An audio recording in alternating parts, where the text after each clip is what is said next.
રસનાળ ગામે યુવકની ભાલાનો ઘા ઝીંકી હત્યા કરનાર શખ્સ ઝડપાયો। મળતી માહિતી મુજબ ગઢડાના રાસાનાળ ગામે રાંદેલ માતાજીના મંદિર પાસે રહેતા સુરેશભાઈ પરસોત્તમભાઈ સોજીત્રાની ગામની સીમમાં આંબરડી રોડ પર ખેતીની જમીનમાં ભાગ્યા તરીકે કામ કરતા મગન મનજીભાઈ પાંચાણી અને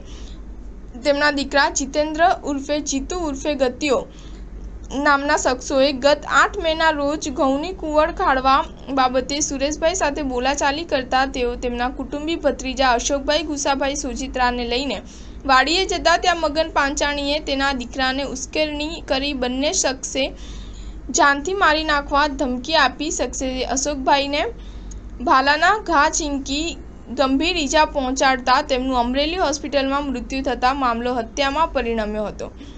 આ બનાવ અંગે સુરેશભાઈ પરસોત્તમભાઈ સોજીત્રાએ હત્યારા પિતા પુત્ર મગન મનજીભાઈ પાંચાણી અને જીતેન્દ્ર ઉર્ફે જીતુ ઉર્ફે ગત્યો પાંચાણી સામે નોંધાવેલી ફરિયાદના આધારે ઢસા પોલીસે આઈપીસી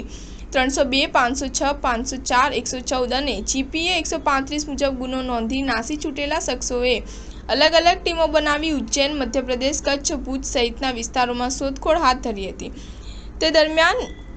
ટેકનિકલ વર્કઆઉટ અને હ્યુમન સોર્સની મદદ લઈ 40 દિવસથી પોલીસથી ભાગતો ફરતો જીતેન્દ્ર મગનભાઈ પાંચાણી નામના શખ્સને જસદણ તાલુકાના ઘેલા સોમનાથ મંદિર ખાતેથી ઝડપી લઈ ધોરણસરની કાર્યવાહી હાથ ધરી છે।